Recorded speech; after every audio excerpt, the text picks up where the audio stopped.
Шtovани представници на медиумите, благодарам што посветивте време со нас, представниците на политичките партии, но и на повик на парламентарни групи, односно пратеници во парламентот. И јас имав чест како председател на владата, но и председател на Социјалдемократскиот сојуз, како најголема политичка партија во државата, да присуствувам и да дадам своје размислување во името на Социјалдемократскиот сојуз. Се работи за важна работа која што се дискутира во државата, тоа е еден чекор повеќе во демократијата да направиме, како одговорност пред граѓаните, пред општеството, секако и пред државата наша. Дебатата која што е отворена на иницијативата, предводена од господја Лилјана Поповска, но и сите пратеници кои што се заедно во оваа работа, еве сега помина 15 пратеници веќе како носители иницијативата, е чувството да се отвори потреба во измена на изборното законодавство, да се вгради нов изборен модел, заради тоа што граѓаните тоа го очекуваат, барем мнозинство од граѓаните тоа го очекуваат. Сите ние очекуваме да направиме нешто повеќе за својот народ, односно да демократизираме. Изразениот ризик дека секогаш овие модели може да донесат ризик за идно автократско однесување на поголемите политички партии, поединци од поголемите политички партии, но и секако демократскиот начин на поставувањето на фер шанса за сите пред се помалите политички партии и имајќи во предвид мултиетничноста на државата, која што буквално ни е распоредена на секаде во Република Северна Македонија, верувам дека се сериозни аргументи да се отвори оваа дискусија и да се носат понатаму одлуки во функција на унапредување на демократијата. Мене ме радува слободата, демократијата и мислата која што денеска ја слушнав овде, и тоа ме поттикна да навистина дадам сериозна поддршка на ваквата дискусија, заради тоа што верувам дека само преку слободно размислување, слободно одлучување и слободно дискутирање можеме да ја придвижиме државата напред. Преку ваквиот модел секако ќе има поголем легитимитет и своја тежина секој избран пратеник, а сето тоа може да донесе многу нови квалитативи за севкупниот живот на граѓаните. Ќе помогне сигурно да падне тој клиентелизам кој што го чувствуваме насекаде, во сите власти постои. Ќе можеме да сите на поинаков начин делуваме во департизацијата или деполитизацијата на нашето општество, вклучително и јавната администрација во државата. И да не зборам за колкав друг дел на придобивки може да се случат. Јас сакам, како председател на најголемата политичка партија, да испратам порака на втората по големина политичка партија ВМРО-ДПМН, па и на третата, барем според последните анкети ДУИ, да размислат внимателно, заради тоа што верувам дека и кај нив има демократски капацитети, добиваат сите од оваа работа. Ако некој изгуби, прво ќе изгуби СДСМ, после ВМРО-ДПМН и верувам после тоа не губат политичките партии, само добиваат сите други. Но ќе добие демократијата и ќе добие секако значењето на сите нас подеднакво во ова наше едно општество за сите. Во едни такви околности денеска дадов сериозно охрабрување и до албанските политички партии. Дел беа овде денеска со нас, да, еден дел не беа со нас. Не смеат да се откажат од своите традиционални гласачи и во трета и во четврта изборна единица. Зошто? Кога ќе биде една изборна единица, тие гласови доаѓаат на нивното конто. СДСМ и ВМРО-ДПМН навистина можат да ги измерат своите сили уште почесно и поотворено. И тоа го зборувам во време кога Социјалдемократскиот сојуз и како има посериозен коалиционен капацитет. И тоа граѓаните го препознаваат преку политичките субјекти со кои што соработуваме или не. Трето, напоменувам, опцијата за коалиционен настап сепак останува. Не значи ако една изборна единица дека сите мора да одат самостојно, таа опција не стои на располагање. И на крајот потврдив овде пред овој форум, каде што бев повикан, дека парламентот може да смета на социјалдемократски глас во парламентот, изразен преку пратениците, за изборното законодавство.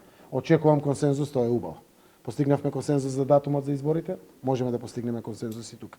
Да се направат обиди и со ВМРО-ДПМН, и со ДУИ, и со Алијанса за албанците, и со БЕСА, и ДПА, и кои не се другите тука политички партии, да ми извинат ако су ги пропуштал некој од нив, да се направи обид, но секако на крајот парламентот има целосно право да гласа. Јас не знам дали со гласовите на СДСМ или нека има 61. Навистина не сме правиле математики, ниту знам, но иницијаторите на оваа работа нека ги направат пресметките, нека разговарат со своите колеги. Јавно соопштувам дека Социјалдемократскиот сојуз ќе застане зад една ваква практична, формална иницијатива, преточена преку законот, за да може секако да направиме унапредување на севкупната демократија во нашата земја. Господине премиер, дали може еден ваков законник измени да се донесе без согласност на големите партии, однако втората голема партија и вашиот коалицијски партнер, бидејќи изборните правила важат за се? Секако дека може. Убаво е да се донесе со консензус. Тогаш се сите на сигурно и сите стојат позади тоа, но никој не му брани на парламентот да направи исчекор и да носи гласови. Секако, не знам дали за изборно законодавство има Бадентер, веројатно има. Но ако се избројат 61 пратени кои што ќе стојат позади на таква иницијатива и има мнозинство од помалите, помалку бројните етнички заедници во државата, уставниот и законскиот основ е исполнет. Убаво е да има и консензус. Тоа е малку и повеќе од законот, дури тоа е важно со консензус да се постигаат ваквите решенија, но никој нема право врвот на демократијата парламентот да го спречи заради не знам традиција, заради неподготвеност, заради калкулантство или слично. Нема повредна работа од интересот на државата, на нашиот народ и иднината на државата и иднината на нашиот народ. Премиер, потврдена е средбата на председателот Пендаровски со францускиот председател Макрон. Какво очекување имате од оваа средба? Може ли да имаме некаков позитивен исход односно на датумот? Благодарам на прашањето. Јас сум среќен што конечно висок наш представник, тоа е првиот човек на државата, председателот Пендаровски, ќе може да се види со првиот човек на пријателска Франција. И тоа е за нас секако можност уште еднаш да се разговара за сите аргументи на светот кои што постојат на наша страна, за да секако председателот Макрон уште еднаш ги разгледа ситуациите во духот на паралелниот процес на нови методологии да стера самиот процес, заради тоа што важно е тоа. Не е важно само за Република Северна Македонија, не е важно само за Западен Балкан, важно е за Европа.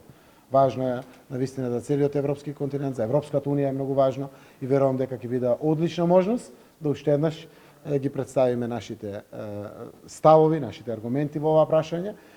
Се надевам дека и во иднина јас ќе имам можност, јас сум среќен што председателот ќе се види, знаете дека некои 3-4 месеци барав јас средба, веројатно и председателот Пендаровски барал средба со председателот Макрон, но сум среќен што првиот представник на нашата земја ќе оствари средба, која што може да биде само од помош. Премиере, зошто Ленчо Николовски, кој што беа медиумите, уште 17 вработени во владата поднели оставка, како тоа ќе се одрази врз работата на владата?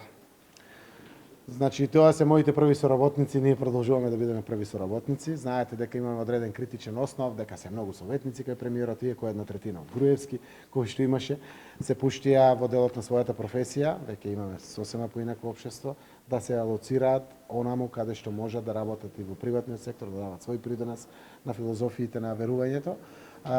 Секако еден дел од таа работа е тоа што го ветив, дека ќе се рационализира бројот на советниците, дел од советниците сами пристапија.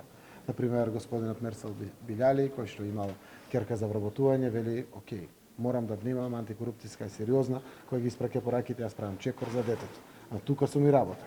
Не знам, Ленче Николовска вели, веќе имам друг мегдан, може би подобро ќе заработам, отварам агроиницијатива во делот на медиумскиот простор, верувам дека таму ќе бидам подобро платен и поисполнета, ќе дадам исто така може и поголем придонес по тоа што верувам и како граѓани. Така да имаме таква дискусија помеѓу нас сите и верувам дека тоа е добро. И да прашам, како коментирате колумната на Бранко Геровски дека Ден Дончев вршил рекет на Дијамет и дали ќе побарате одговорност од него? Јас видов не синаќе пред една вечер дека има најава за таква работа, но нема време вчера наистина да прочитам што е објавено. Дај да видам, да прочитам, па да дадам свој. Честно сме поставени овде и апсолутно и на парламентот дискутирав за овој процес кој што некој го нарекува рекет 2.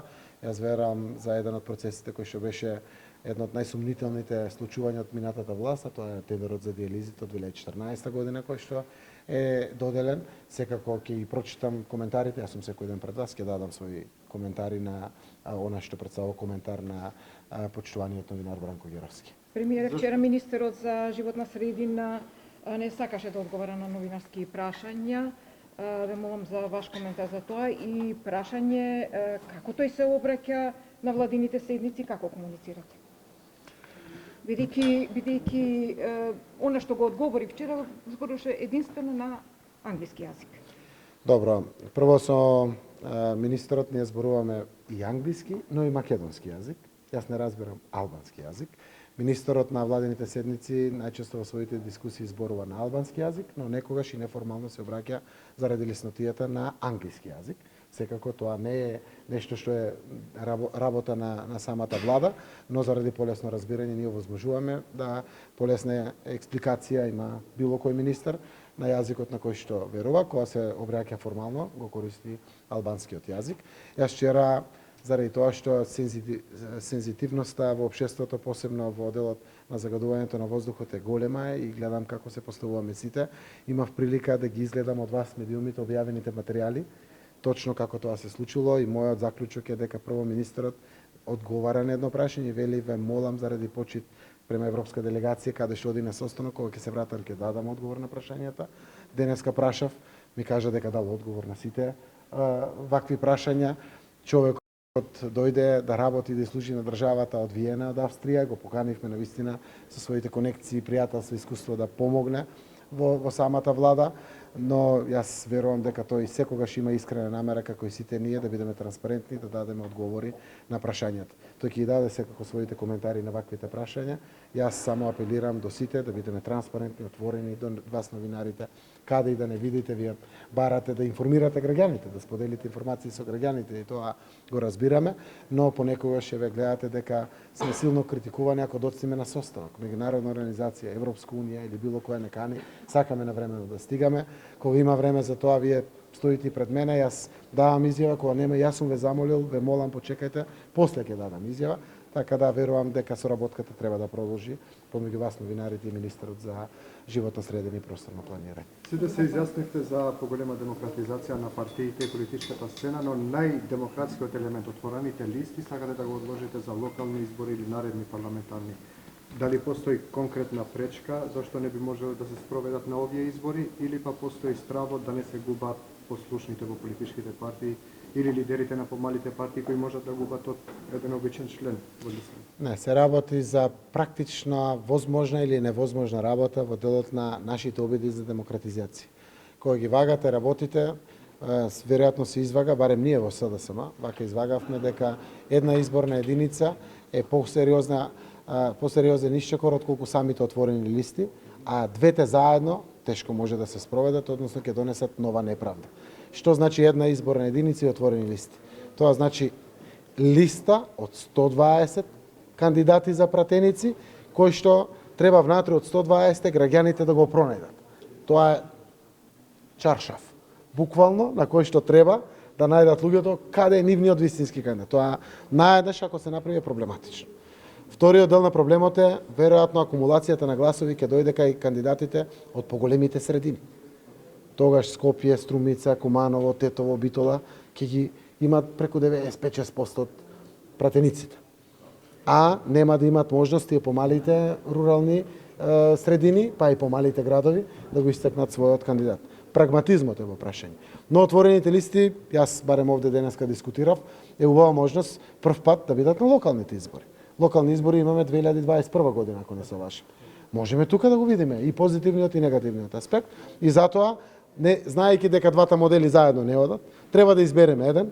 Еве вака се даде една сугестија со една изборна единица да се оди. Не знам понатаму дали ќе се успее со отворени листи за локални, за кога да се воведат и отворени листи, но верувајте, голема политичка партија, сме имаме капацитети за анализи, една изборна единица и така како е демократизација на државата. Ако не се прифаќа една изборна единица, дали со 6 изборни единици тогаш би што се отворени листи? За нас како СДСМ е прифатливо. Денеска сме овде за иницијатива, не би сакал да создадам со моите одговори било каков впечаток на разногласие или на нашите ставови. Сега да бидеме фокусирани на нова работа. Јас верувам дека парламентот може да изнедри сили. Сепак не е Заев да го вика Мицковски, па Мицковски не сака да дојде, или Мицковски го вика на Заев, па на Заев не му се доаѓа. Еве помалите партии не викаат. Конечно тие не викаат да ве слушнете не на нас. Еден пат што имаме ние да кажеме. Вие се собирате, тука сте лидерите, се, ама и ние сме активни чинители, ние бевме тука. И за државата кој требаше за се.